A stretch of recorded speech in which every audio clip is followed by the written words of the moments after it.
On today's episode of Titus and Tate, college basketball is back, Tate. Yes. The NBA Finals are going on. We're 2 games in. If you're listening to this, Game 2 just happened last night. We're recording this before Game 2. But who cares, Tate? It's college basketball time. Not us. We don't care. Johnny Juzang says he's coming back to college. Yes. Max A. Smith, who famously torched Florida. Yes. Embarrassed Florida. Embarrassed Florida. Kind of embarrassed Arkansas, too. Embarrassed the entire SEC. Has decided he is coming back to Oral Roberts. Hunter Dickinson is coming back to Michigan. Yes. EJ Liddell is coming back to your school. EJ Liddell is back. Huge win for college basketball. The deadline, in case you missed it, was on the 7th. July 7th was the deadline for making the decision whether you're going to stay in the NBA draft or come back to college. We have a lot of talent coming back, Tate. I am very excited about it, and it feels like the people that love college basketball are excited about it too. Yeah, and it's this is the season where we're talking about NIL. A lot of these guys like Hunter Dickinson, who you mentioned, said that played a part in his decision to come back. So kudos to him. I think it probably affects more players like Johnny Juzang, but I just wanted to say, here's Johnny again. You know what I mean? And it's Johnny Juzang's year. It's UCLA's year. We got Pac-12 updates. It's great for West Coast basketball guys like you and I. Yes, absolutely. Also, UNC landed a transfer that has you excited. Dawson Garcia from Marquette transferring to North Carolina. Tate, true or false? You Googled him this morning after you saw the news that he was going to North Carolina. No, I remembered him torching us with Wojo. Oh, so that's right. Marquette did beat North Carolina. Yeah, I was more just excited that we took the player that embarrassed Roy Williams, who said, "Hey, wait a second, we want you to come play for us." So thank you, Dawson Garcia, for making it right. I forgot the whole state of Wisconsin embarrassed you guys last year. Yeah. That's brutal. But now we took their best player, so it's all even. There you go. We're going to talk about a lot of college basketball. We might hit the finals in a little bit. It's maybe some draft stuff. Talk about some of the guys that stayed in. Not everyone is coming back to college basketball, but there's a lot of stuff to hit. We'll do our best to get to all of it. But first. And Duke.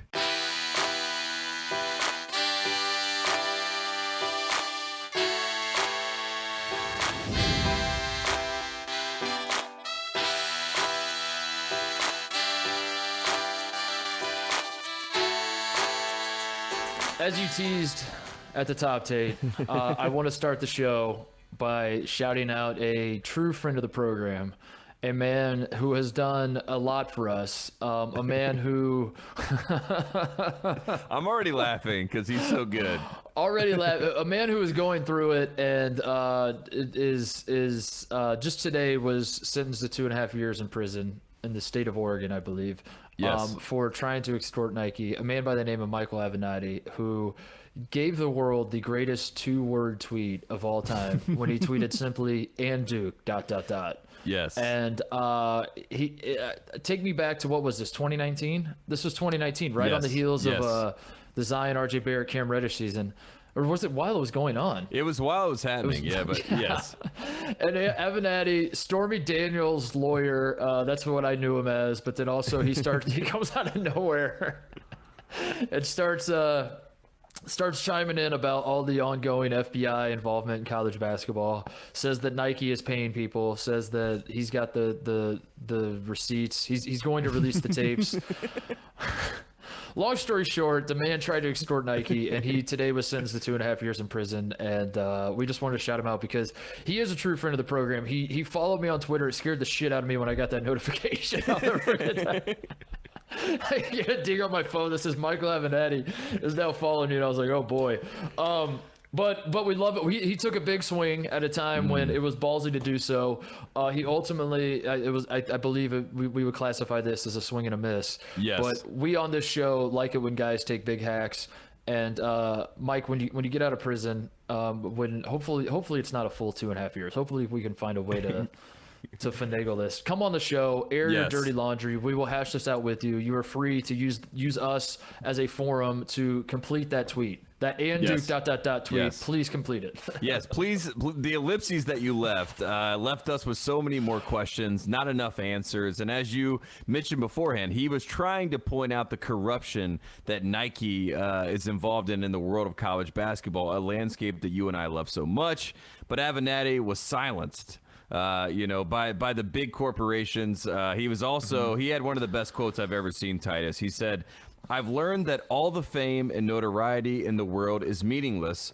TV and Twitter mean nothing." Again, Avenatti thought that he was going to be able to use his Twitter platform, his notoriety, again, as Stormy Daniels' lawyer, to take down Nike, to take down the Dukes of the world. And they looked at him and said, LOL, we'll see you in court. Can I say, this is why I kind of feel bad for him. Number one, 0 Nike execs, to my knowledge, have served a single second in prison, which, like, that is the ultimate finesse that, like, Avenatti tries to blackmail them. It doesn't work. Not only does it not work, they don't get busted. Meanwhile, Adidas guys are going to jail. Whatever happened to those guys, by the way? Like, they appealed their sentences, if I remember right, and then the appeals didn't hold up. Are they in jail still? Like, there's no way. I think it was like 6-month sentences. So I think if we did the timeline, by the time they gotta be out, right? Yeah, I think they're out. It was like Merle Code, right? I think was the name. Yeah, James Gatto. Yeah, exactly. So let's just Christian say Dawkins. they're out. Yeah, They're out. But the point is, Adidas guys go down. Avenatti goes down. Nobody from Nike does.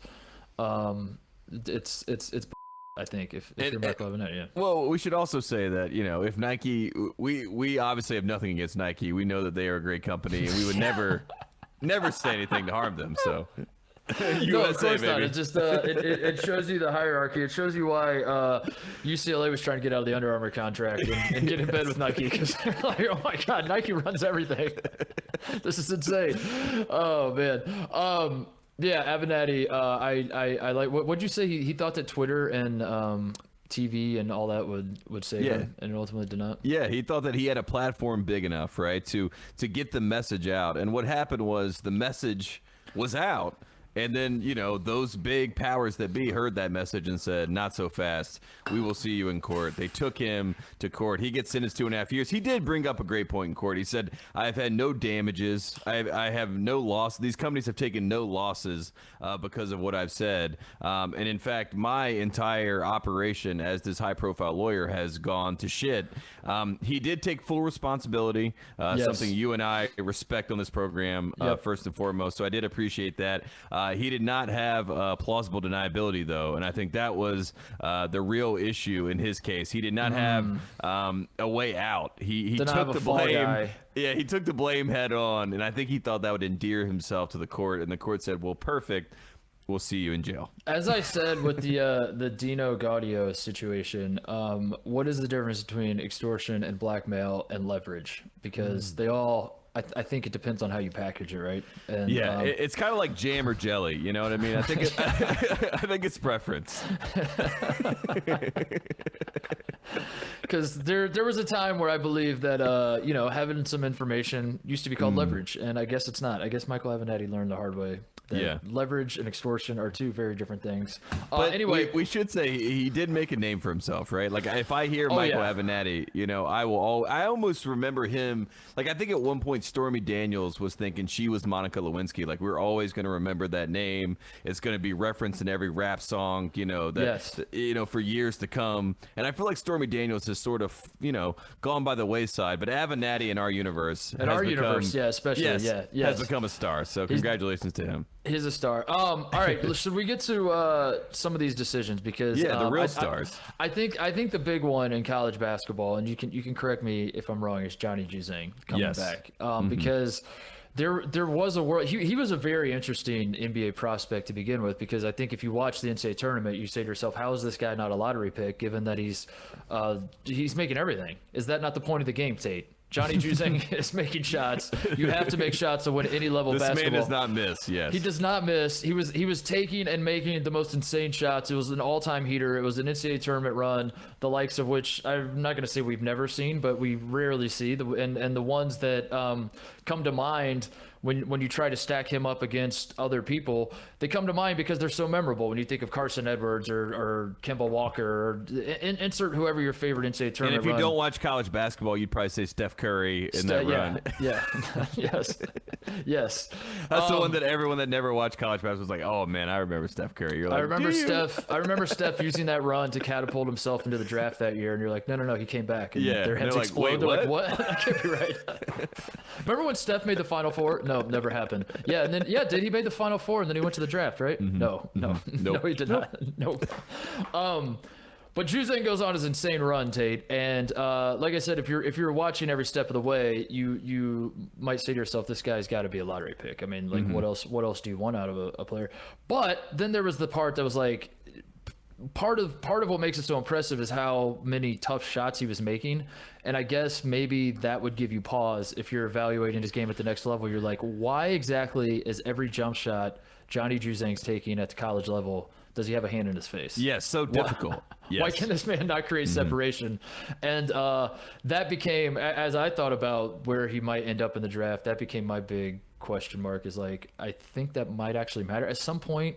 That's gonna have to matter, right? Like what? Because I don't know. I guess like this is an absolutely horrible comparison, and I'm not comparing the two of them as a player, but this is where my mind immediately went. Is kind of Jimmer. Yeah. Like Jimmer in college, you're like, the dude doesn't miss. He can make shots from anywhere. What else do you want? And then he gets to the NBA and just gets swallowed alive by defenders. You're like, oh. You're like, oh, okay. Gotcha. So anyway, I didn't know what Juzang was going to do. I think most of us didn't. And the fact that he's coming back, what kind of pro he will be, who the hell knows? We can figure that out next year. The fact is he's coming back, and we know that he's an awesome college basketball player, and I'm very excited about that. I was sent a big board from a team that had their top 60 prospects. This is about 2 weeks ago, and they had Johnny Juzang as number 49 on that list. Wow. And I thought that was, that to me said, well, I assume that Johnny Juzang is going to come back, because if an NBA team has this list and they have him here, he obviously has the people that are going to give him that same feedback. He's going to come back. But as the deadline was creeping up, Titus, as you know, the deadline was at 11 o'clock p.m.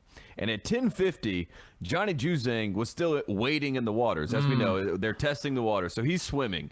He's swimming around. He's having a good time. And I'm thinking to myself, wow, we're going to lose Johnny Juzang. We're going to lose the Pac-12 update. We're going to lose, this whole, spurt of energy that's coming out of West Coast basketball. And at 10:52, Johnny Juzang sent in, I'm back. He sent the facts in. He sent the facts in. And the world, I mean, I know for me, I just started smiling because this is going to be a hot take, but I think that Johnny Juzang is the second most important / famous player in the city of Los Angeles. Obviously, LeBron James has number one. He's number one. But I think number two is solidly Johnny Juzang. And I'm telling you, that Final Four run, it woke back, the powers that be in the UCLA world. It woke up Baron Davis. It woke up Earl Watson. It woke up, the king of Twitter, Josiah Johnson. Like all the UCLA people, they were ready to roll after this Final Four run, but they needed Johnny to come back because Johnny was the face of this team. Yes, the rest of the nucleus was coming back. Yes, they got a good transfer. They got a center that's coming in from Rutgers that's going to help them. Miles Johnson on the front line. So the pieces that were all there. Peyton Watson, the 5-star who came on Titus and Tate and committed to UCLA, is coming in. Number one recruit in the country. Yeah, number one recruit in the country. According to Titus and Tate. Exactly. And also playing right now in Latvia for the under-19 team, beating South Korea by, 85 points, so he's going to be. I love those, by the way. I love those graphics that you follow USA basketball. They're like, our U19 team just won by 97 points. You're like, I'm like, what? please show me the highlights. Like, I don't even understand this happens.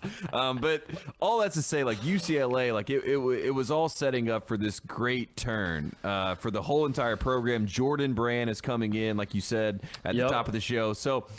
It just needed Johnny. He was the last puzzle piece, and as soon as he decided to come back, I'm talking endorsement deals. I think Russell Westbrook, Nissan needs to get in on this. They're going to give him an endorsement deal.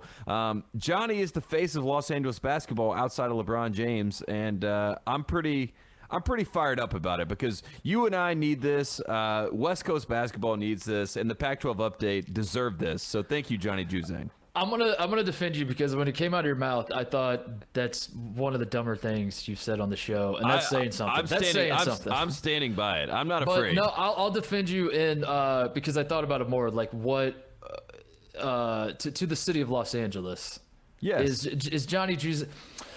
He's obviously not more famous than Kawhi Leonard and Paul George and Anthony Davis, but does he matter more to them? Yes. No. Like the city of Los Angeles is not rallying around Paul George or Anthony Davis. You're not going into barbershops and hearing people talk about how much they love Anthony Davis. Or No, they hate him. They want to trade him for Dame Lillard.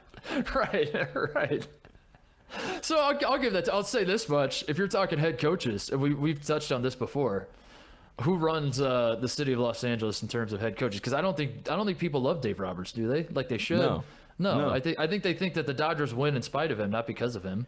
Yeah, I think, and Dave Roberts is a Boston Red Sox guy because Yes.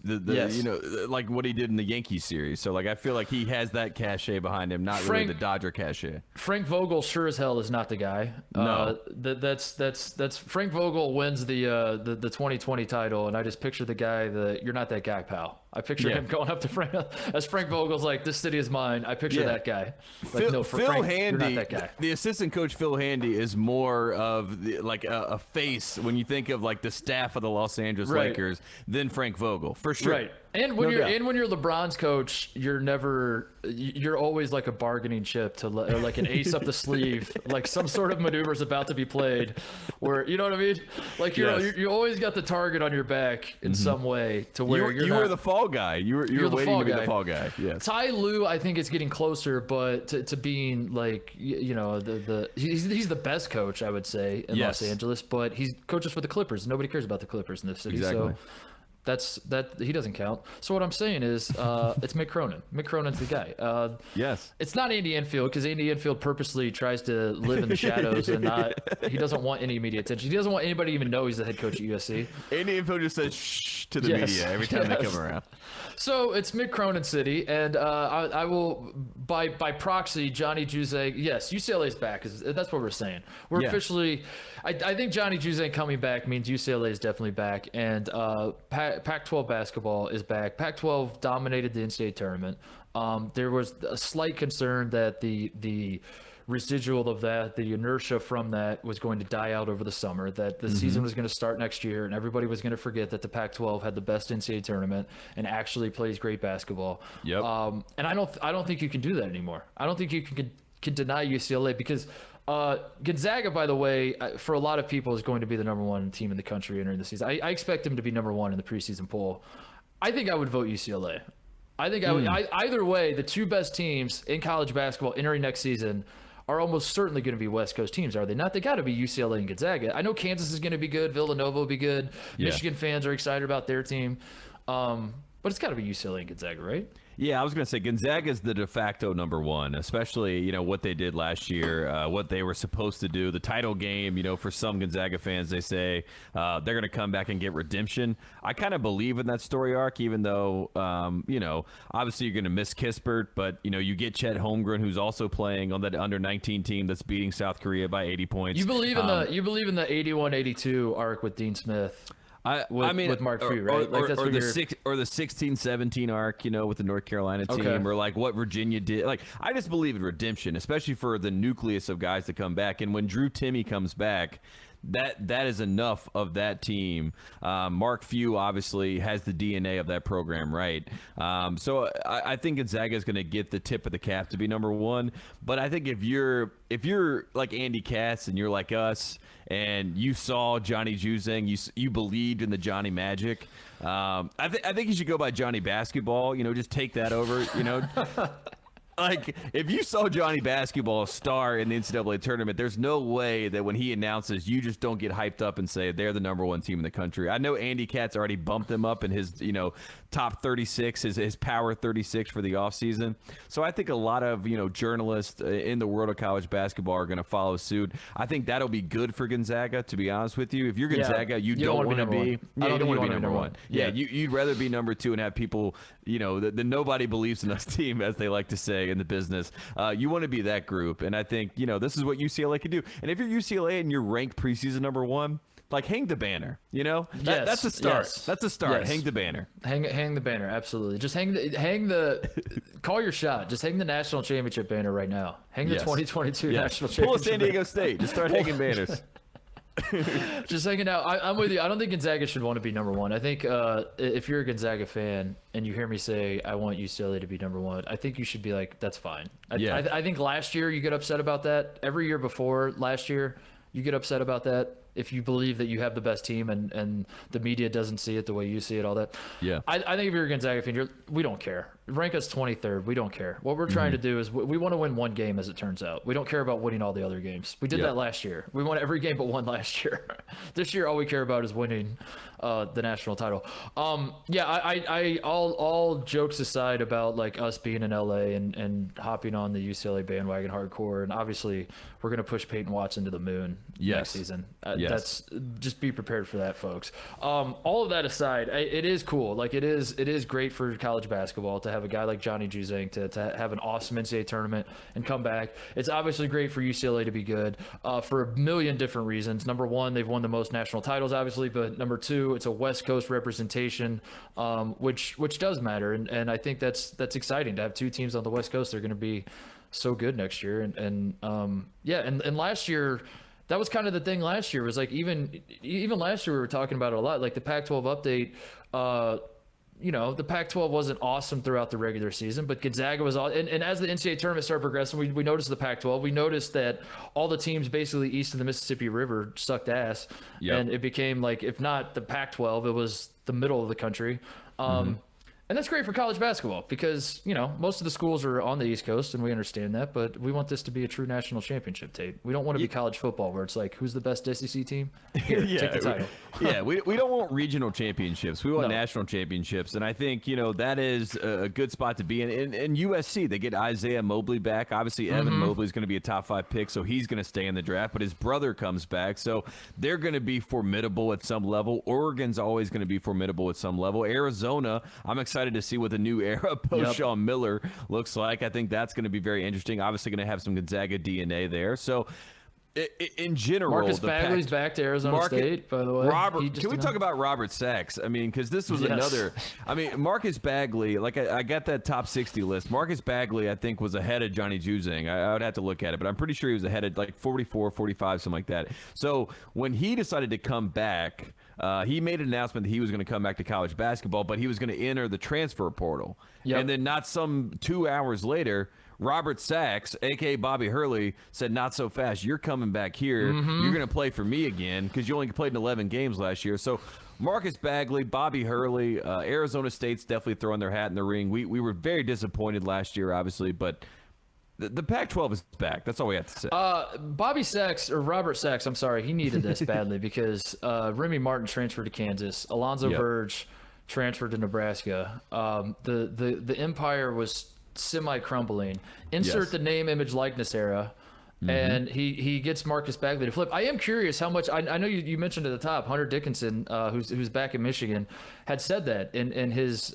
He makes his announcement. He's doing the rounds with the interviews, and he mentioned that name, image, likeness did play a part in his coming back. I do wonder how much that factored into a lot of these guys' decision. Obviously, draft stock is the number one thing. I think there's no one that was like a top 10 pick that said I want to come back because I could do car dealership commercials, and I think like I want that more than I want to be a top 10 pick in the NBA draft. But this is where, to me, moving forward, name, image, likeness is going to have such a huge impact. Is guys like Johnny Juzang and Hunter Dickinson and EJ Liddell, who may or may not be drafted, probably not in the first round.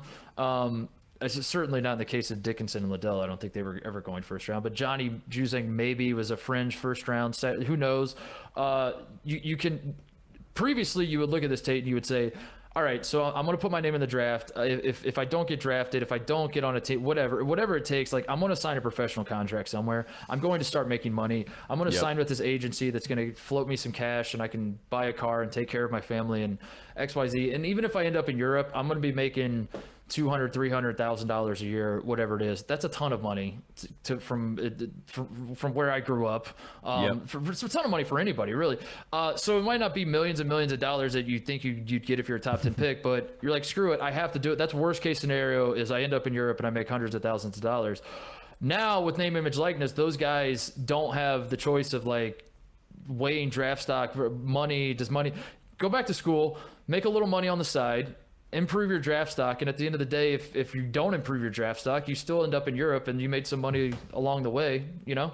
And I think that's what is going to happen moving forward, is we're going to see a lot of these fringe guys come back, and I'm excited about that because it's great for our sport. Yeah, and name, image, likeness is all about your brand. You know, that's what all these kids have been talking about since, 2008. Every kid wants to build their own brand, you know. And by coming back to school, in some of these cases, like an EJ Liddell or Johnny Juzang or Hunter Dickinson, you've garnered so much, favor from those fans, from that fan base. You and I talk about this all the time. And when you have these Michigan fans who are everywhere in the world, and they have your back for life if you're Hunter Dickinson, right? Like they take so much pride in the fact that you wanted to come back and play, even if you're saying, hey, I'm coming back because of name, image, likeness. That played a big factor in it. Regardless, they're going to take that as, hey, this kid wants to come back and play for our school. I love him. I want to see him succeed. I want to be a part of his success. You're helping build your brand, and you're also going to be able to make money on the side too. So it's a win-win. And I will say this: if you are the overtime league or one of these other million leagues that got announced before NIL passed, it's probably not the best time. You're shitting your pants. Yes, 100%. 100%. Because like you said, like basketball for players now, and especially in the player empowerment era of the NBA, if you care about your brand, you no longer have, there's one way to get a built-in audience for yourself. Yes. And it's to play college basketball and get people that will follow you to the ends of the earth, no matter where you're playing. They will watch your games. They will buy your shoes. They will sell whatever the hell it is you're trying to sell them. That's not necessarily the case in the NBA. Even when you get, if Hunter Dickinson gets drafted in the second round by the Sacramento Kings and he's on a 2-way contract and he spends like 6 years going back and forth with the Kings, and then gets traded to Oklahoma City, and then bounces around in the NBA, like has like 4 years in the NBA, like whatever. He doesn't have a built-in audience. The people that are going to buy it and like be all about Hunter Dickinson are going to be the Michigan fans. Absolutely. And they will be that way forever. And so you're absolutely right. I think like that's something that should be pointed out, and is absolutely not the case with all these overtime. And what are the other ones? The G League overtime. Wasn't there a third one? Yeah, I think so. I think there was like not college, but like it was like they called it like the Super League or something like, but it wasn't the Super League, but it was something like in that same vein. But regardless, I mean, the G League already had their number one advocate, Jalen Green, who is, some people have said maybe the number one pick. He basically said he wished he played college basketball. Yes. So you got one of the most prominent figures in that space saying, hey, I wish I would have done that. And also in the college basketball NIL era, you have Master P's son. I'm sure you saw this, Hersey Miller, who's going to play at an HBCU. He signed a $2 million deal. Now, there's a lot of people that are saying there could be some chicanery behind this. How much did Master P put up in this $2 million to get Hersey this $2 million deal? Who cares? Regardless, the headline speaks for itself, and every single other kid that sees that's 16, 17, 18 years old, and all the people around them, their AAU coaches, their family, they see, hey, there's money to be made here by going to play college basketball.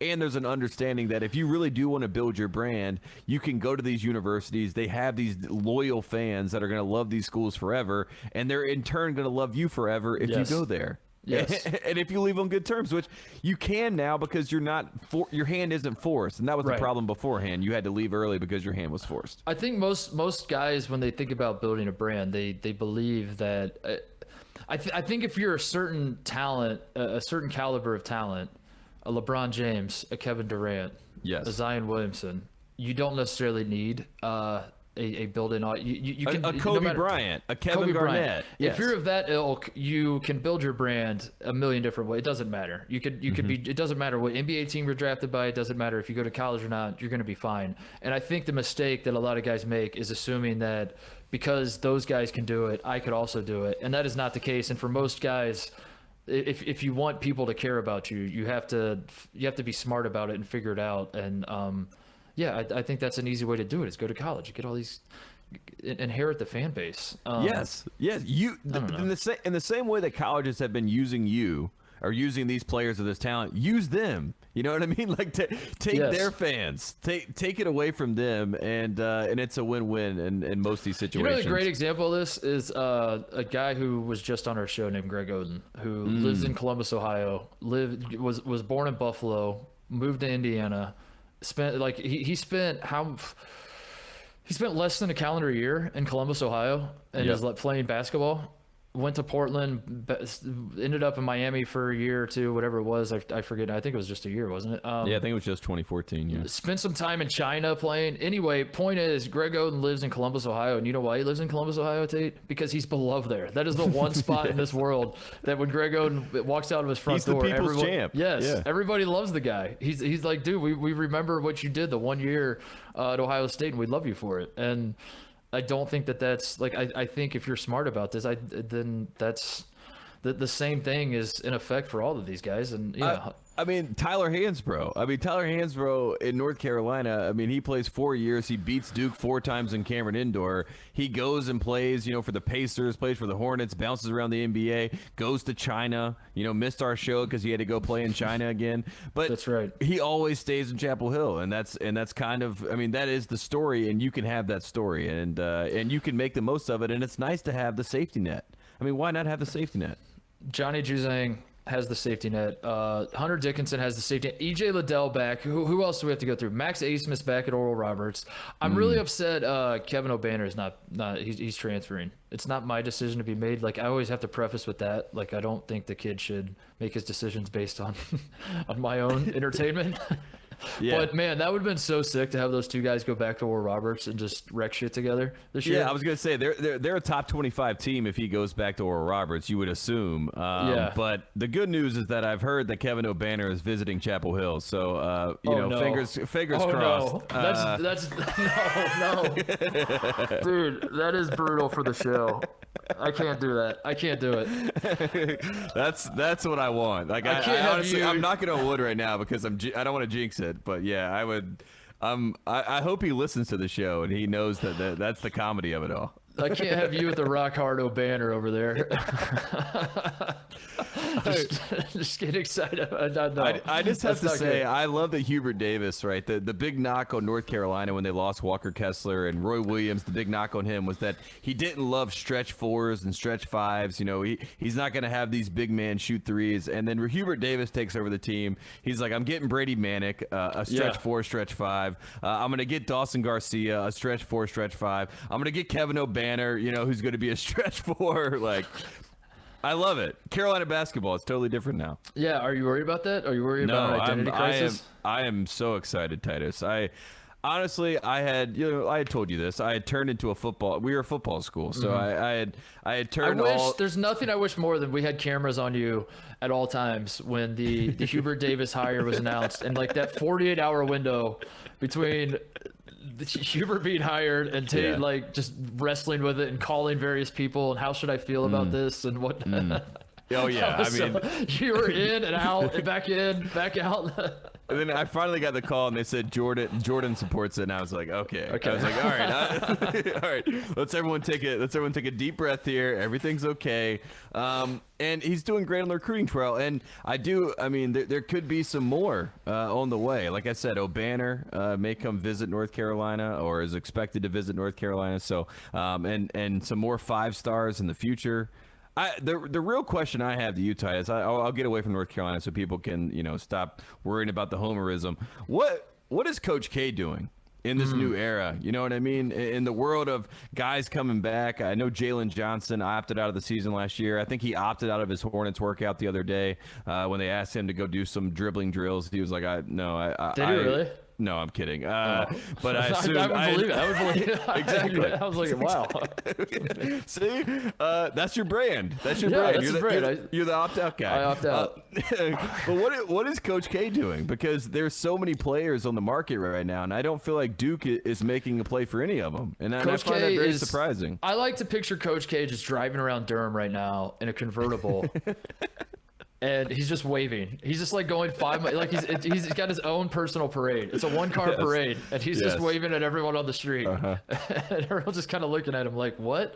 And that's what he's just gonna do for the next year. Is just wave at everybody. And there's a guy with the sign that just says "Clap now." Applaud now. John Shire's running behind him, holding up a sign. Yes. He won't even let him in the car. He's just got to run beside him.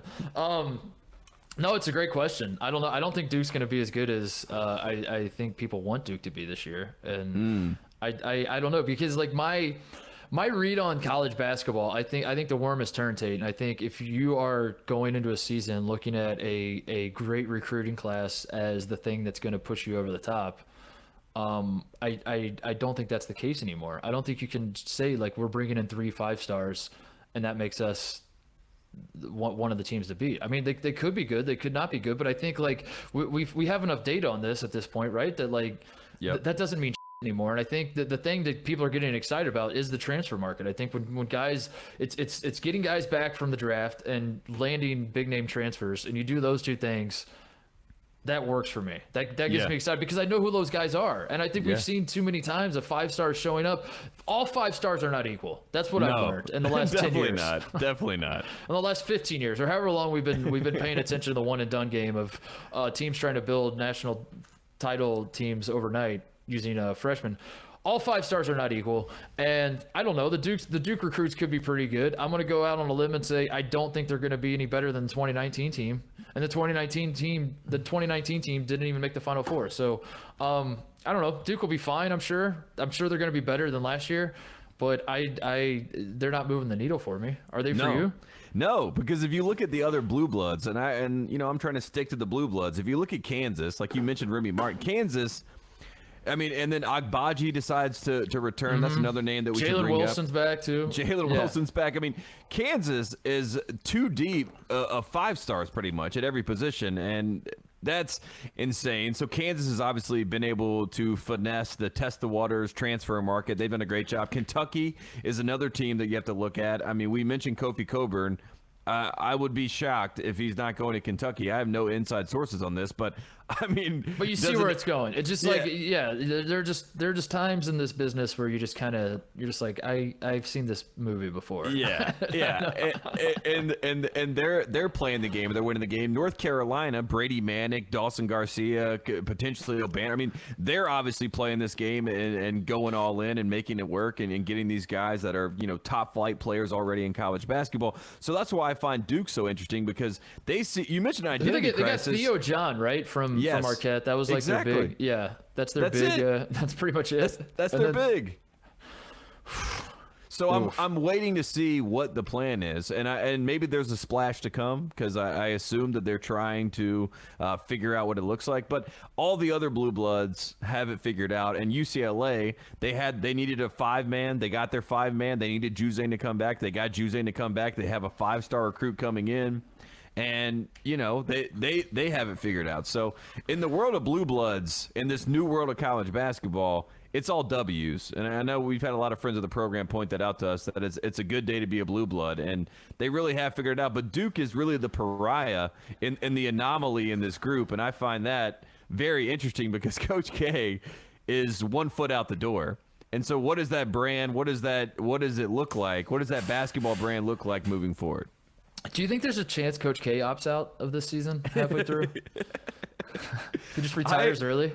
I have a sneaking suspicion that Coach K, like we've always, he's taken the D off the chest before. We know that the D matters more than the name on the back of the jersey, unless it's Coach K's name, because then that name matters everywhere. It has to be Krzyzewskiville, like throw it up everywhere. That's the most important name. And I do think there's a chance that he's okay to be bad as long as he is the only story, right? Because if Duke has, like you mentioned 2019, if they have a Zion, Cam Reddish, RJ Barrett type team, those are the talking points, not Coach K. Right. So if he has a mediocre team and they are, trying to make the tournament and he's doing this great coaching job, even though he has 5-stars starting for him, but he's doing this amazing coaching job getting these guys into the tournament, he is more of the story. And I think there's a chance that's why they're not in the transfer portal. There's a chance that's why they're not trying to add any more pieces because they're okay to build a 2010 Duke roster that somehow gets in the tournament and somehow makes a run. And that would be ideal for Coach K, and I think that's a great story as well. I think you're absolutely right. I think Coach K is going back to his roots of being the underdog. Scrappy. Having a team full of guys that I don't know what Duke basketball used to be. Maybe that's what it is. He's just bringing it full circle. This is the 1986 class all over again, and it's like Paulo Banchero. No one thinks we belong here. Yeah, Paolo Banchero, AJ Griffin. Dude, I just pulled it up. Parrish has Duke in his way too early. What does he call it? The N1 25 25 and 1, I think. N1. He's got Duke at 6. Does he really? Yeah. That seems again That's like I don't know. I mean, I that don't know, just maybe seems Gary like knows something I don't know, but I'm looking at notable players expected return: Wendell Moore, Jeremy Roach, Mark Williams, Joey Baker. That's who you're bringing back, and then you're adding Paolo Banchero, AJ Griffin, Trevor Keels, Theo John, and Jalen Blakes. I mean, Williams and Roach, I agree. I think they're pretty perfect. They're pretty prime but they're not. You know, I think they're gonna make the NCAA tournament, Tate. Of course, yeah, I think so, but I don't think they're a 1 seed. That's what I'm saying. Yeah. That's what's shocking to me, because I thought, like, the way that Kentucky and Kansas and now even Carolina are trying to stack the deck, I thought Duke would be stacking the deck. I did too. I thought K would go really hard on the recruiting trail, the transfer market, with like, Yes. This is my last. This is your last chance. If you want to be in the Brotherhood, this is your last chance. If you want to be in Coach K's family forever, Yes, this is the time. This is it. And he's almost like negative recruiting about Shire. He's like, because I'm telling you, everything's gonna get here. He's like So in the if you don't meetings, get he's on like, now- That's what I saw him doing, and he didn't do it. I think you're right. That's why I really think he's just going around Durham, just like waving at everybody and kissing babies and saying like, thank you for all the support throughout the years. And I need the Photoshop of Coach K on the cover of Michael Jackson's "This Is It," and I need Coach K's face on it. That's what I want. That would be good. Other decisions, I guess we could hit on. Champagne's coming back to St. John's. His Julian Champagne. Justin's gone, right? He's staying in the draft. Yeah, Yes. he's definitely gone. He might be a first-round pick, by the way. He's gotten some good, and certain teams really like him. So I think he has a late first-round potential. Scottie Pippen Jr. coming back to Vanderbilt. Yep. That has to make you excited if you're a Vanderbilt fan. Few things do these days. Let me just say, I hope Scottie Pippen Sr. is at his games. We need him commentating. Oh yeah. That's good for college basketball. Scottie Pippen Sr. just goes live on Instagram during every Vanderbilt game. And just talk smack about Jerry Stackhouse. I was going to say, there's a chance that Jerry Stackhouse and him get in a fight next season, so we got to keep an eye on that. That'll be good. Terence Shannon back at Texas Tech. That's another decision that was made. Kofi Coburn, who we talked about last show, he is another big name we should mention, as he's in the transfer portal, though, but also he's not necessarily leaving Illinois. I find that fascinating, that that's being floated out there, that he might come back to Illinois. I wonder why he's doing that. I wonder why that is put out into the ether, because all you're really doing is giving Illinois fans hope, and we all know where this is headed. This and is Cliff Alexander. I don't like it. I don't understand why you're doing this, Kofi. I think you should squash those. Just be like, I'm definitely not going back to Illinois. I just don't know where I'm going yet, because Illinois fans are slowly talking themselves into something has to go right for us in this offseason. Yeah. And I don't think it works that way. I don't think he's going to go to Illinois. I'm going to go ahead and say this. I'm going to throw Kansas into the ring for Kofi Coburn. You know what I mean? I just feel like Kansas right now, Bill Self is building literally a super team. You know, like we joke about the super teams in NBA basketball and how lame they are. I think Bill Self is taking that model, and he's like, just give me all the top players that have Adidas affiliations. Send them to Lawrence, Kansas, and then I will figure out who plays from there. Kofi Coburn, this is the brand thing again. Like, this is bad for your brand, Kofi. If you are going to go back to Illinois, never float that you're going to be in the transfer portal. You know what I mean? Don't even let that be a story. Even if you do look at it or you put your name into it, keep it all in the hush-hush, because now Illinois fans, like I saw Stephen Bardo, who's obviously Flying Illini alum and, you know, it knows the program well. You know, he was talking about Kofi Coburn having some issues with the way fans had treated him. You know, I mean, talk about the online vitriol that guy had to read after losing to Loyola. I felt horrible for him. So that plays a part in it as well. And then those same fans are now saying bad stuff about him again because he's in the transfer portal. So you don't endear yourself to the guy to want to come back there, even if he did want to come back there. Obviously, his assistants that recruited him, Antigua, is down to Kentucky now. So it's a mess. I feel for Kofi Coburn because I think he's a real talent, and he almost is in a very sticky situation because it's damned if you do, damned if you don't kind of now. I would go to Kansas too if I was him. I think he's going to end up at Kentucky because that's the coaches he loves are there, and yeah, that just makes too much sense. Yeah. But Bill Self will feed that man the ball every single time, and over and over and over. He should just put in a tape of Azubuike and just be like, look what I did for this guy. Like, you know what I mean? I just gave him the ball every time he was in the game, you know, and then you can run it back for every single team. I mean, if you're stereotyping the difference between Bill Self and Calipari, how they use their big men, if I was a big man, I would much rather play for Self, obviously, right? Yeah, absolutely. Especially with Roy Williams gone. I mean, Self is like an old school inside out, legit. Like, I am going to put you on the block and feed you. Yeah. Which is, but he's probably going to go to Kentucky. That's finally the last one on my list I wanted to bring up because this makes me so excited to say it. Marcus Carr is out of the Big Ten, Tate. He is not going to the NBA. He's decided he's coming back to college, but he put his name in the transfer portal. He will not be back in Minnesota, so I do not have to worry about this man anymore, which is a long way of saying Marcus Carr is almost certainly going to transfer to Louisville and beat Ohio State in the NCAA tournament this year. I think that's where we're headed. But all signs seem to be pointing to Louisville. Our buddy Mike Rutherford is getting titillated over the idea of Marcus Carr going to Louisville. And Louisville is a fan base. It is a program that nothing but good things happen to them. So what can possibly go wrong? I think it's 100% a done deal. Marcus Carr to Louisville. Lock it in. Let's just hope that Chris Mack comes out and says this was the easiest recruitment of his life. Then we know good things are coming. All right, so with these decisions in mind, let's wrap it up. We'll take a break, but before we do, wrap it up with it's not way too early anymore. I don't think it's a way too early top 25. I think it's still definitely too early, but not too early. Still early, but we're excited to talk about college basketball, so let's talk about it top 25. Yeah. Or top 5.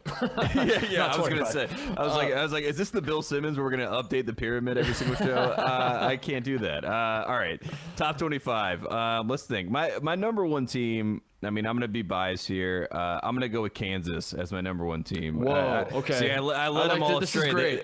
This is great. They thought it was gonna be UCLA, but I think I'm gonna go Kansas here because I do like that they have the veterans. I like that Bill Self is stacking the deck. I'm a big fan of Jalen Wilson. I think that he has a lot of potential. And Agbaji is one of my favorite players. Like, I believe in Agbaji's ability to take that defensive acumen and turn it into offensive prowess. I really do. I know a lot of people maybe don't believe in him at this point or think that, he's not quite that guy, but I do believe in him. So Kansas is my number one team. My number two team is Gonzaga at a firm number two there. Chet Holmgren, I've watched him play with the under-19 team, and by watched him play, I've seen the highlights. He seems to shoot a lot of threes.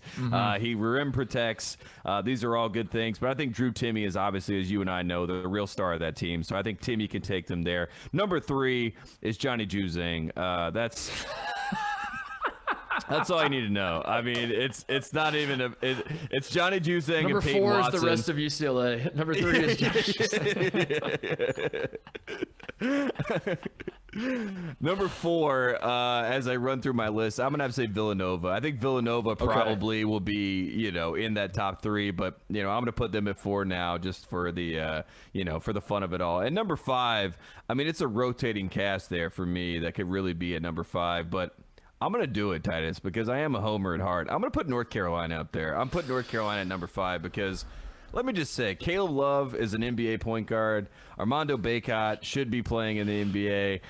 Brady Manick is a really, really nice piece, I think, that they added. Dawson Garcia on the front line. Got a lot of depth on the front line. I know Hubert Davis, first-time head coach, but he learned a lot. He learned from the best. He learned from Roy Williams. So I'm putting North Carolina number 5, and I don't care who knows. It's good to have Homer Tate back. It's good to have you back. That's my top 5. That's my top 5. You've been missing for a while, and it's good to have you back because it makes the show better. I believe. That is the peak of the show, is when you and I both believe in our teams, and then they rip our hearts out. That is the best part. When you're going into a season, you're like, I think we suck. That's not as fun. And look, I mean, Michigan fans, look, Michigan should be number 5, right? But I have kicked them out. out because I will put in my team, and I like North Carolina at number 5. Well, if anyone has a problem with it, just tell them it's still early. That's how you do it with these rankings.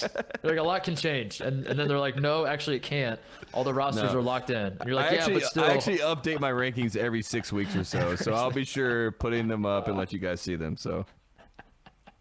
I saw speaking of like fluctuating rankings, I saw Rothstein had Ohio State like right out of the gate, right after the season did. I think he had Ohio State at number 4 in his way too early rankings. And I forget where they're at now, but like, because Dwayne didn't come back, they have absolutely sunk like a rock because Dwayne Washington's not coming back. Yeah, they're out of the top 25 now. I love Dwayne Washington. I think Dwayne Washington is a great basketball player, but Dwayne Washington is not worth like 28 spots on our rankings. So if you thought Ohio State was 4 and you lose Dwayne Washington, I'm moving him to like 8. I'm not moving him to like 94. But anyway, I got. Put me down number 1 UCLA. I just have to buy in. I think it's great for our show. Yeah, I think so too. If I truly just buy in all the way and believe that UCLA is going to be the best team during the season. I think number 2 has to be Duke. No, wait, what? Number 2. Keep Duke there. I think it's going to be UCLA Gonzaga. I think those are going to be the 2 best teams entering the season. I like it. Kansas is not far behind though. That's my top 3 in some order. I think shake those up, and then after that at number 4, I think I have the entire Big Ten. Yeah, just every team in the Big Ten. I should say Purdue was right there on the cusp of 5. I want to put Purdue in the top 5, but that just seems unfair to them because it's too much hype. So Purdue's like 6-7 range for me. So they're right on the outside. So that represents the Big Ten. So that works. Yeah. No, every team in the Big Ten except Minnesota is what I meant. So 1 is UCLA, 2 is Gonzaga, 3 is Kansas, 4 is the 13 Big Ten. 4 through 16 is the 13 Big Ten teams. Mm-hmm. At number 17 is Xavier, obviously. 18 Cincinnati. 18 Cincinnati. See, we're back. Everyone said college basketball is going to change forever. We've honestly found the form again. College basketball. I just want to point out, not to go full, not to make it sound like I'm auditioning for Outkick here, but college basketball, our national title game. Did you see the ratings for Game 1 of the NBA Finals? Yeah. The Baylor Gonzaga game was one of the worst rated national title games in the history of college basketball. It was horrible. They played the entire tournament in Indianapolis. There were very few fans. It was a bizarre season. Horrible situation. Still leads to double the amount of people watching that game that watch Game 1 of the NBA Finals. Right. I mean, and all the people watching the NBA Finals will tell you that our sport is dying. And to those people, I say, you're an idiot. And then all they'll do is show us impressions from Twitter, and we're like, I don't care. Please, please get it out of my face. Did you not see what Avenatti said? It doesn't matter. It doesn't matter. But what about the illegal streams, Tate? I don't get it. Oh my God. No, I'm excited. This is going to be a great season. The SEC, by the way, I want to shout out the SEC. I think the SEC is going to be an awesome league to follow next year. And for the first time in my life, I'm genuinely excited to watch like all SEC basketball, not just Arkansas, Alabama, a lot of good teams. Kentucky's going to be better. Tennessee's going to be LSU. good. LSU is entered for me. LSU has entered that. The area, whatever you want to call it, that it doesn't matter how good they are, I'm going to pay attention to them. LSU and Auburn both. I think they both have entered that threshold of like, it doesn't matter how good or bad you are. You matter to me. You're relevant. So, but I think they're both should be pretty good. The SEC is going to be awesome. I'm going to like Florida is interesting. Florida. What is Florida even like a top 6 team in the SEC? And they're for the longest time it was Kentucky and Florida and everyone else. Man, it's good. That's good. Great. That's great. Baylor's going to be good, by the way. Yeah. Matthew Meyer's back. Yeah, we can't disrespect Baylor after what they did last year to Gonzaga, because I think we all understand Scott Drew is now officially a good coach, and like you said, they have talent coming back. They've been in the transfer portal as they always are. So Baylor's a team they should just be in the top 10 no matter what. So let's just have them in the top 10. All right, so we touched on guys that are coming back to college basketball, Tate. That means that some guys did not come back. They are staying in the NBA draft, and with that in mind, I guess the draft pool is now set in stone. That's it. Yes. Is there another way to get in the draft now? I don't think so. Is that it? I think it is. Yeah. The deadline is come and gone. It's just, get out of the water now. Is that what you're saying? Yes, please get out of the pool. Someone has the whistle. We are not testing. We are not testing waters anymore. Get out of the pool. It is time for the adult swim. All right, so what interests you about this draft? I mean, my read on it is there's 4 guys at the top, right? That Cade Cunningham, Jalen Suggs, Evan Mobley, and Jalen Green in some order. Cade seems to be the heavy number 1. Like that seems to be. It's gotten to the point where the one person I've seen that says Cade is not going number 1 is Jason McIntyre. Yes, that's which is par for the course. See, I knew that me and you were the only people that saw that. That's why I said that at the top of the show that I've seen Jalen Green as high as number 1 because you and we both wait for McIntyre's list because it'll blow our minds every single year. It's like even when I think it can't blow my mind, it still blows my mind. I don't want to get people too excited, but J-Mac is a Fox colleague of ours, and we have I have through back channels heard rumblings, rumors that I have raised such a stink about J-Mac not releasing his top 100 college basketball player list anymore because I clowned it so bad that one year that he had Clayton Custer as number 11 coming into the season. After the 2018 Final After Four the 2018 run. Final Four. So I think he had Zion, RJ Barrett, Cam Reddish for the top 3. No, they were the 1, top 2, 3 3. players. They were 1, 2, 3. That was what I remember. Clayton Custer was number 11. And I must have laughed for an hour straight on a podcast we did. He stopped doing it, but I have heard through back channels, Tate, that my insistence that J-Mac needs to bring that back, that he is considering bringing it back for this upcoming college basketball season. I'm very excited for it. But anyway, who's going to tell him about the transfer portal? He's going to be blown away.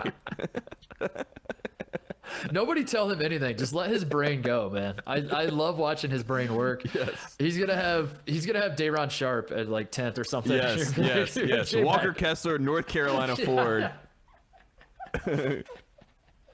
J-Mac, Day'Ron Sharp, he entered the draft. He's like, yeah, but he wasn't drafted that high, so that means he can come back, right? Yeah, he can come back. No. Paolo Banchero's number 1. What stands out to you about this draft? What thoughts do you have? We don't have to make this super organized. We're gonna do more draft shows. We're gonna actually do draft shows. We should say that, moving forward. We are going to have some of our old friends come on that know more about this shit than we do. But right now, allegedly. Yeah. But right now, what is your read? What is your vibe on where this draft is headed? Yeah, I mean, I think you said it. I mean, there's 4 guys at the top. I think that Moses Moody is the big name that I see moving up, quite a bit.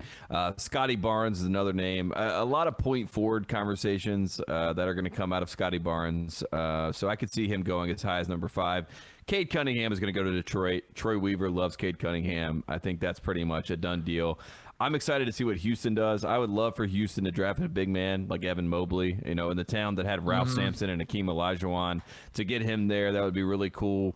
I think Steven Silas deserves something after what he went through, leaving Luka Doncic, and probably, let's just be upfront about it. If Steven Silas did not take the Rockets job, he probably would be the Dallas Mavericks head coach right now.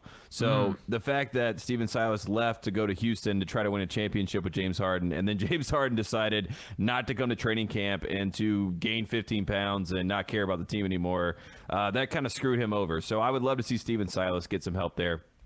But my real interesting X factor in this draft is Joe Wieskamp. And enough with the top guys. I'm laughing because I agree with you. I'm laughing because we talked about this on the was it the last show we did that that Wieskamp I just slowly I've talked myself into Joe Wieskamp should be a lottery pick based on nothing.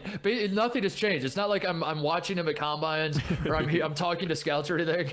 I'm just thinking more on it. I'm like, I think Joe Wieskamp, he's better than Franz Wagner, right? Exactly. 100%. I could not agree more, especially when you think about the connection to the foe of the program, Moritz Wagner. So it all checks out. Shout out to Mo Wagner. We love you.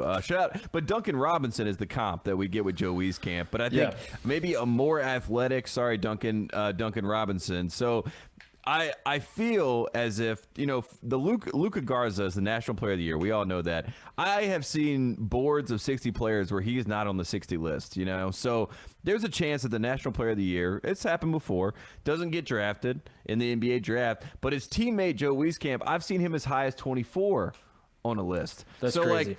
Joe Wieskamp, I think, and if you look at most of these mocks now, he's like 34, 35, 36, somewhere in that range. I call that the Malcolm Brogdon or the Draymond Green range, which is a really, really good spot to get taken. Devontae Graham in that same range as well. So I just love the idea of him being able to go and become a specialist of some sort. He also is a lot longer on the wing. He's a better defender than most people expect him to be. And I think if you have a second-round pick in that range, you're going to get a winner with Joe Wieskamp. And Iowa, I think Fran McCaffrey expected Joe Wieskamp to come back, right? I think he expected at some level that he was going to get, Jordan Bohannon was like a plus, that he was going to come back. Then he started signing autographs and doing stuff, and he probably rolls his eyes at that. But he's probably thinking, there's no way I lose Joe Wieskamp. Wieskamp's got to come back. He's going to be the star of this team. He's going to really blossom this year, and then he'll probably go be a first-round pick. But there's so much value with him, and I see so much upside. And so for me, I'm watching to see where Joe Wieskamp goes. And whatever team takes him, I'm all in. And I'm hoping it's Orlando. I'm hoping it's the Magic, because they have a young nucleus, a young core. Get in there with Cole Anthony and Mo Bamba and Wendell Carter and RJ Hampton. I would love to see him go down to Orlando. And it's not like it matters down there, so he'll get playing time. And I just love the idea of branding the rebuild, the Orlando Magic rebuild, around Joe Wieskamp. I love that idea. We talk about the rebuild going on in Orlando. Yes. And it's based around Joe Wieskamp. I think we're in agreement on this, that we have become a Joe Wieskamp podcast. And again, the funniest part about it is that I liked him well enough in the college basketball season, but I didn't find myself being a Joe Wieskamp fan per se, because he just went about it so quietly. Like Luka swallowed so much oxygen or much of the attention on that team that you look back on it and you're like, oh my God, Joe Wieskamp shot what from the 3-point line? He did what? And then on the same team that in the scrimmages he had 26 and 10, right? So it's not like when he started playing the NBA style game, the pace and space game, in the world where we all love pace and space, if you give that kid space and you give him the opportunity to get enough shots up in a game, I think he's going to make a real impact. Joe Wieskamp would definitely be one guy that would get me fired if I was an NBA GM, because I would take him way too high.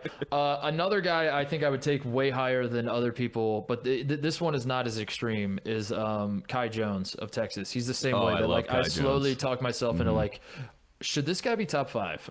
Yeah, should this guy be the 5th pick? 100%. If I had the 5th pick, there's no way I'm taking Scottie Barnes over Kai. I'm just like, I'll take Kai Jones and then we'll roll with it. And my entire love for Kai Jones, I watched him all season, and he was very up and down. And Texas fans, it depends on. I honestly don't know how Texas fans felt about him this year. I assume they liked him, but it wouldn't surprise me if some of them were like, no, dude, he was so frustrating. He couldn't string it. Him and Greg Brown both made me pull out my hair because they couldn't ever put it all together. But there was a moment in time at Kansas when Kai Jones comes off the bench. He came off the bench all season for Texas. Yep. He comes in the game at Kansas. One of the first times he catches the ball, he dribbles behind his back. He does a behind the back step back, hits a 3. And I remember just sitting there watching that thinking, this man should be the number 1 pick, because I'm an idiot. And all it takes is one awesome moment. And I saw that moment. I was like, that is absolutely insane that he just did that. And he comes off the bench for this team. What? Yeah. It's insane. So put me down as Kai Jones would get me fired too, because we now know the move to get Mark Titus to believe you should be the number 1 pick. Obi Toppin did this in the Maui Invitational. That's true. That's true. Yeah. That's what he did. That's the move. Is you drive right, you step back, and as you're stepping back, you dribble behind your back and you hit a 3. And if you're taller than 6'8" and you do that, number 1 pick. Lock it in. That guy should be the number 1 pick. I love that. Another player that we saw this year that I want to throw out because I feel like he's been forgotten about, Zaire Williams, who is. Oh yeah, I had him written down as a guy I wanted to talk about. Yes, right. Good. I mean, this is a guy that I think I said to you when we were in Asheville that he should be the number 1 pick, or I think you and I just like saying that whoever we see do something great should be the number 1 pick. At least we're honest about it, at least we'll shoot you straight. We'll be like, listen, I'm not going to pretend I know how Kai Jones' game will translate to the next level, but I will tell you, I saw this one play he had at Kansas. Shit was incredible. Yeah, number one pick. Zaire Williams has all the talent. He's a Sierra Canyon kid. He had all the hype. He goes to Stanford. He's in a COVID year. He has injuries.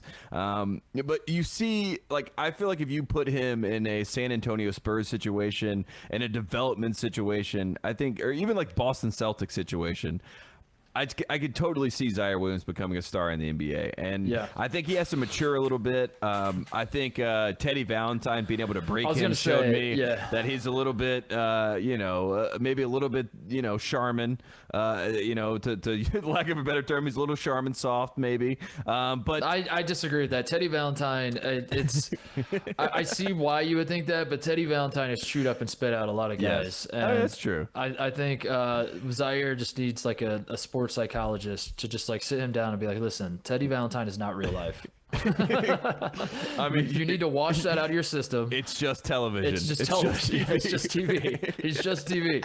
You got to wash that out of your system. You're a good basketball player. People forget that Teddy Valentine did that for us. Like he broke really Zaire did. Williams for us, and then came over to us and was like, basically, like, got him. He's like, you guys see that shit? And we're like, Ted, why would you do that? He's like, that was pretty tight, wasn't it? And we're like, no, you ruined the poor kid. That was a great time.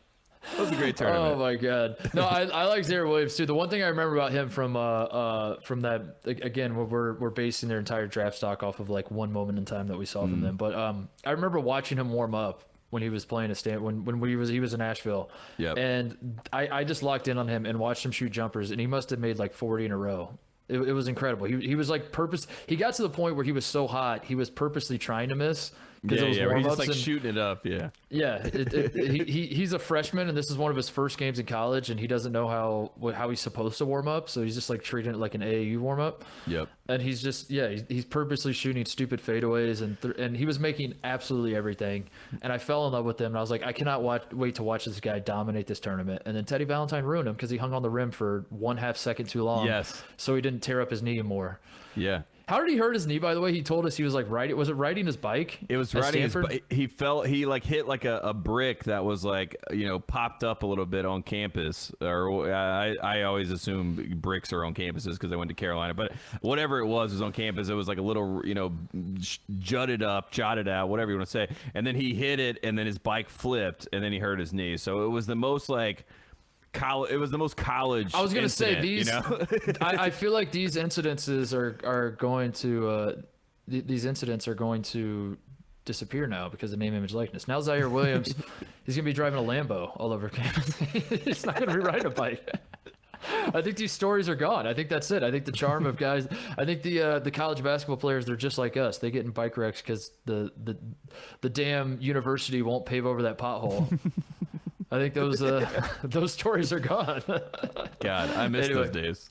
Yeah, Zaire is another guy that I are you worried about James Bouknight? I'm worried about the hype. Yeah, like just kind of, I don't know. The two guys I had circled, I wrote down as, are we worried about them? Are James Bouknight and Davion Mitchell, who. Davion Mitchell's James Bouknight is the combine star, so that worries me that I put all my chips in the middle for James Bouknight for the NCAA tournament. UConn kind of shit the bed, and he has dominated. He's dominated the combine. He is the talk of the NBA, the workout season, whatever this is, the draft evaluation period. Everybody seems to love James Bouknight. Meanwhile, Davion Mitchell has absolutely exploded because of his NCAA tournament run. He's been a great college player his entire career, basically. Yep. But I remember I went on Duncan Robinson's podcast, and he asked me the final question he asked me, Tate, was like, name one guy who will probably not go in the first round that you believe will stick around in the NBA. Or he worded it something like that, Yeah. And my answer was Davion Mitchell. So I said, I love watching this kid at Baylor. I see him, being a second round pick and sticking around. Like this was now he's the seventh pick in the draft. Now he's the seventh pick in the NBA draft, and it worries me that I don't think Davion Mitchell changed that much as to who he is as a basketball player. I just think he did it on a bigger stage, if that makes sense. And I'm worried that I'm worried about the NCAA tournament run artificially inflating him. I love Davion Mitchell, don't get me wrong, but I'm worried that he's just going to keep getting pushed, and he's going to end up being taken like 6th overall. Yeah, and that feels way too high. Yeah, I think first off, Davion Mitchell, at least to me, he has staying power because he can be like a Marcus Smart, and he can have like the defensive side of his game kind of carry the weight for him, at least early on in his career. Like I'm actually more inclined to believe in him, even though if you take him at 7, I think that might be a little bit high, but I at least believe that he's going to be able to add value to your team. The guys that scare me are the Book Knights, which is if this guy at best could be like a Monte Ellis, but like, we're really giving up something on the other end with him probably. So that to me would be a stretch. Yeah. That would be a stretch for me to take. And the other guy that really worries me, you talk about being on a national stage and getting that boost, is Corey Kispert. I am very, I like Corey Kispert a lot. I hope that he has, a Joe Harris. I've seen him compared to Joe Harris. That'd be great if he has a career like that. That would be great because he came on our show. He's an awesome kid. But number 10 in the NBA draft, when a guy like Kai Jones is on the board, that would be egregious to me if I were a GM. It's like I'm taking Kai Jones in that situation, or Scottie Barnes if he were on the board in that situation. There's no way you're going to talk me into Corey Kispert there. And I do think that he is the one that I really worry about being a lottery pick that is kind of like, wow, I can't believe this guy went number 8, number 9, number 10, number 11. And let me just say, if he goes number 11 to the Hornets, I am going to fall out of my chair. I can't have that happen. The Pacers and the Hornets are both fighting on the phones right now for Corey Kispert. I'm with you on Davion Mitchell. I think he will be fine, and because as you said, he plays incredible defense. He's also a great athlete. I think he's like slightly undersized. He's like 2 inches shorter than you want him to be, but he's an insane athlete. Makes up for it, I think he's probably listed at 6'3", right? But he's probably 6'2". That's kind of how I feel. But you wish he was 6'5". I wish in my mind he's 6'5", and he's like a bulldog on the way. He can guard anybody, and he can. But like I think he's gonna be fine. It's just like anytime guys. I don't know. Shabazz Napier just kind of ruined it for me. Like when Shabazz Napier goes on the run in 2014, and then LeBron's like, "We must draft this kid," and the Heat say, "Okay, we'll draft him," and then LeBron says, "I'm out." I get worried about guys that just basically explode on the NCAA tournament. Who are there? Other Carson Edwards went 2nd round though, didn't he? Yeah. I mean, nowadays, DiVincenzo, I guess, would be another one that. Like kind of, but he's not bad. So I was gonna say, but the Bucks miss him desperately right now. Yeah. So I guess I don't have to be worried about it. Don't worry about it. I don't want Davion Mitchell to be ruined. Basically, is what I'm trying to get at. That's the point I'm trying to make here. Is that I think he's awesome. I loved watching him all season. I loved certainly watching him in the NCAA tournament. My fear is that I don't think he's good enough to like be taken super high and build your franchise around him. And I'm worried like as more time passes, every time I check a mock draft, he's bumped up like 2 more spots. And I don't want that to happen. I don't want whoever drafts him to be like, okay, now we're in business because we got Davion Mitchell. I want him to be like kind of a 3rd or 4th. I want him to be what like DeAndre Ayton is on the Suns. He's still very, very good. He's still super important, but he's not the guy that he's the 3rd option. He's the 3rd option. That's the best case for Davion Mitchell, is it not? Yeah. Yeah, I'm worried absolutely. I'm just worried. I'm worried about my guy. But as you say all this, I will say if I were a team and I needed a guard, Maceo Teague and Jared Butler would be on my list. If I'm talking about value in the 2nd round, those guys are probably going to both be 2nd round picks. I mean, those are the two, especially Jared Butler. I think Jared Butler could be like maybe not a starting guard, but a really good backup point guard for your team that can kind of run the 2nd unit. So. If I have the 41st pick, 45th pick, whatever it is, Maceo Teague, Jared Butler, those are the 2 guys I'm. Jared Butler is he is the Jalen Brunson mold of just like don't overthink it. Like we've watched the guy win and be awesome for all these years. He gets it. He gets it. Just draft him. Just go ahead and draft him. Just push the button. Hit the button. Hit the button. Just go ahead and do it. Anything else? Should we wrap it up? Shoutouts, close it. What else? Anything else you want to hit? No, we can do shout-outs. We can start shouting it out. I'll shout out USA Basketball. I have my shirt on right now. I said this to you before the show. This is the quietest USA basketball lead up to and obviously we didn't have the 2020 Olympics because of the pandemic, so it's the 2020 Olympics that are happening in 2021. I know it's a lot of confusion, but the fact that Kevin Durant, who is the best American basketball player on the planet right now, is playing in the Olympics. We have, the big names. Devin Booker, who's in the NBA Finals, is going to go join this team as soon as the finals are over with. And they have their first practice, and I swear, I saw like a couple, ESPN Sports Center posts about the whole thing, but I've never seen something so quiet. And I love USA basketball. I know Coach K tried to ruin it, but I refuse to let him ruin it. But like, USA basketball is the one time that I feel like as a basketball community in America who created the sport, we all come together and we say, we're the best. Like, actually the best. You know what I mean? Not like the propaganda the best, where we actually look at the statistics and we're like number 26. Like, this is the one time that we are actually the best. And I just wanted to, I just want America to be all aboard for USA basketball. You got Jay Wright there. You got Greg Popovich. You got Steve Kerr. You got a great staff. All very likable coaches. You got a great team. Very likable team across the board. Bam Adebayo getting his first chance with the Olympics. Yeah. I think he's probably one of the most likable players in the league. I mentioned Devin Booker before. You go down Jeremy Grant, a guy that, there's just so many guys that I like on this team. Kevin Durant, I actually really like, especially as a basketball player. So, like, I'm excited to see KD. He's never lost with Team USA. He's going to be the leader for the first time. He's always kind of been secondary to LeBron or to Kobe or, throughout time, he's always had to kind of play second fiddle. So this is the first time he gets to be the guy. So that'll be fun. So I just wanted to say, shout out to USA basketball. I'm excited to see what goes down. I am with you. I love watching USA basketball for all the reasons you mentioned. Number one being that we're the best. We're actually the best.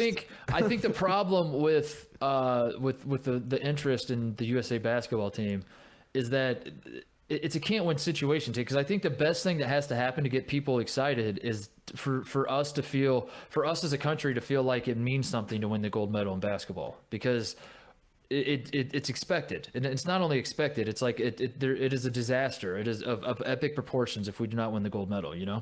And so, on the one hand, the best thing that could happen is that we lose somehow, where like the rest of the world catches up, and they are catching up ish. Like it's slowly becoming less and less embarrassing if we lose to other countries. On the one hand, I think that's what we need so we can move forward and and appreciate that winning the gold medal is really hard. And there are other good teams, like in 2008, the Spanish team, the gold medal game was awesome. And it was. You kind of realize Kobe with the shush at the end. You kind of realize as you're watching that, you're like, wow, there are other countries that could put together good national teams. And there's that. But then also I feel at the same time, if we do lose to everyone just panics and says, this is a disaster, we have to fix it. Like, you know what I mean? It's like you can't win. Yeah. Either we win it all and it's like, ho hum, who cares? That's what we're supposed to do. Or we lose and everyone's like, this is embarrassing. What a disaster. We have to fix this now. Yeah. I mean, there is a chance. I see an opportunity for Luka Doncic to really become like a phenomenon, right? Because if Slovenia plays the USA and Luka somehow just manipulates a game with FIBA rules and is able to just I don't even know how it works, but the way he paces out a game, they ended up beating the U.S. Luka will Luka's already shot to the moon.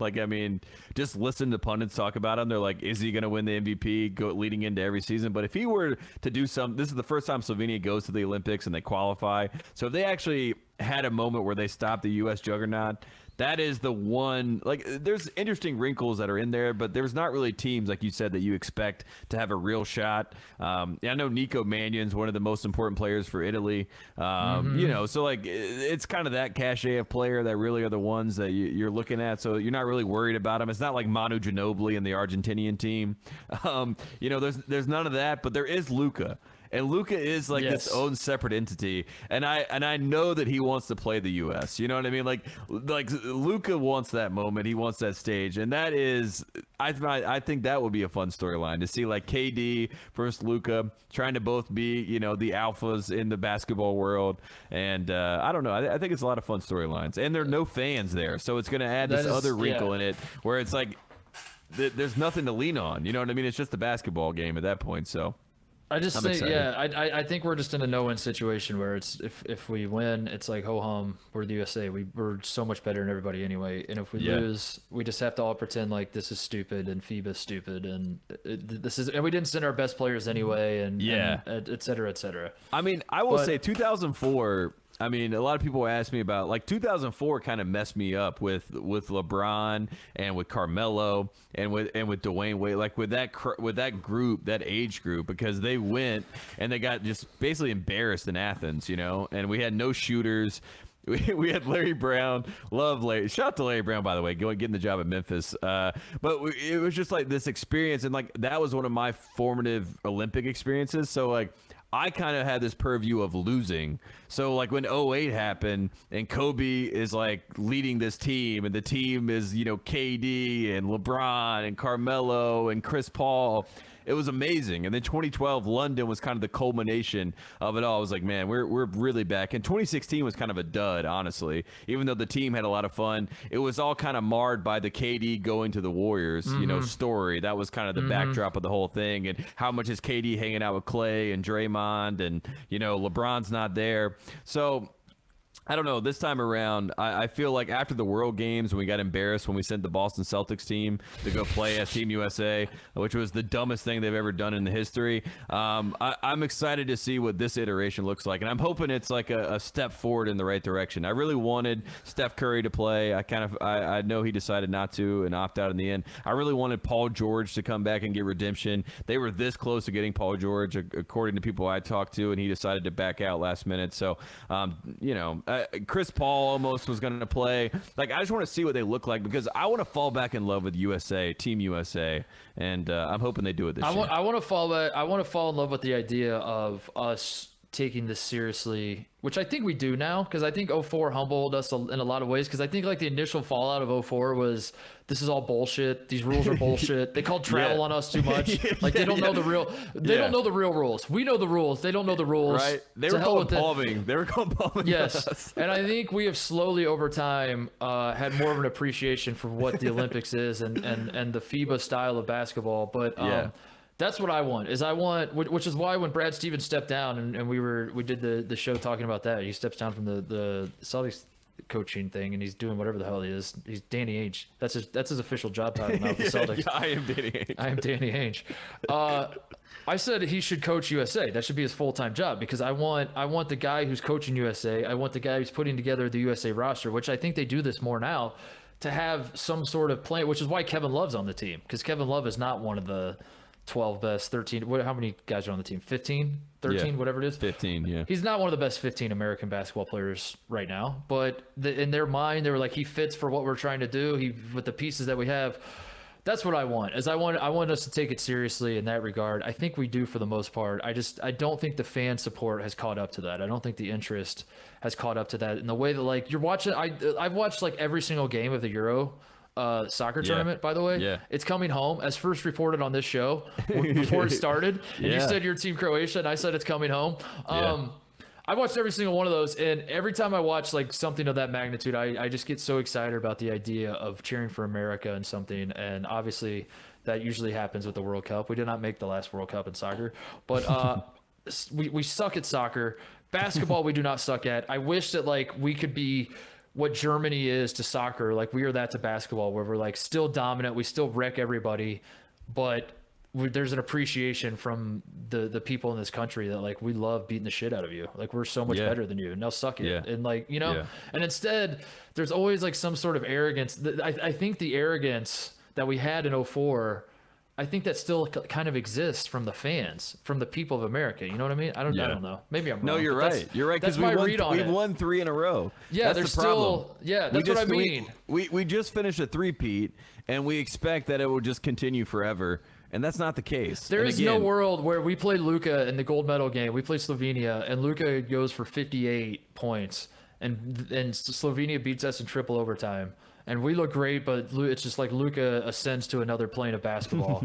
And people in this country, basketball fans in this country, are like, damn, hard fought loss for our boys. Luka, you got to tip your cap. No one's saying that. There's nobody saying that. Literally every single person is like, how this is inexcusable. How did this happen?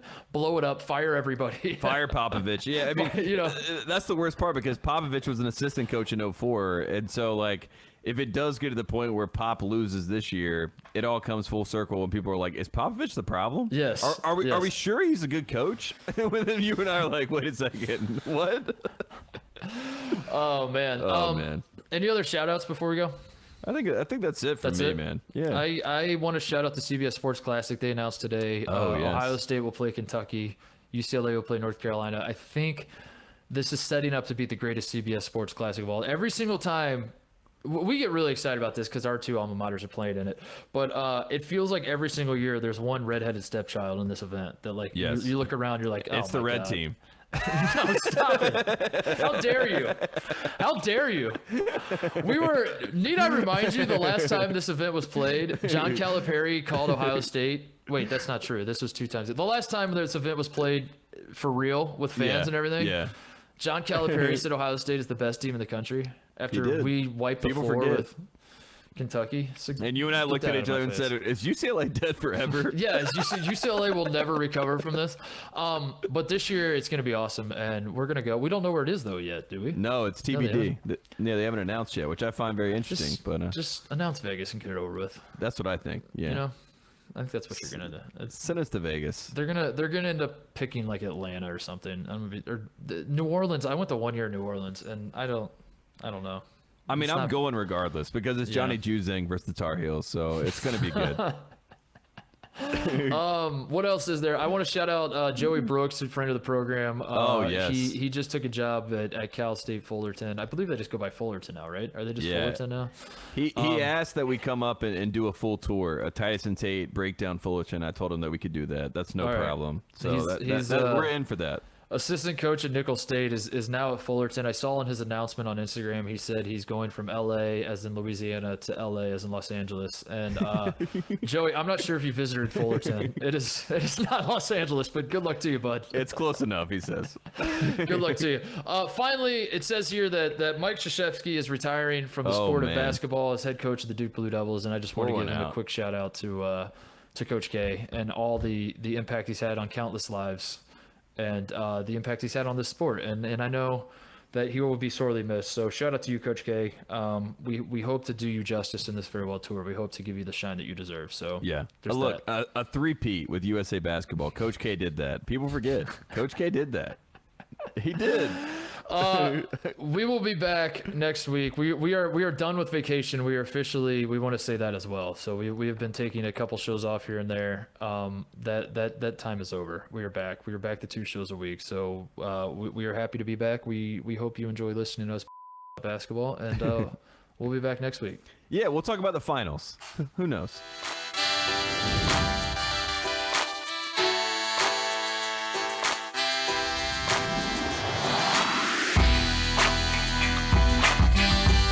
Hey there, thanks for watching Titus and Tate. For the full friend of the program experience, subscribe right below and come join us for all things college basketball. The action is heating up. Come join Titus and Tate.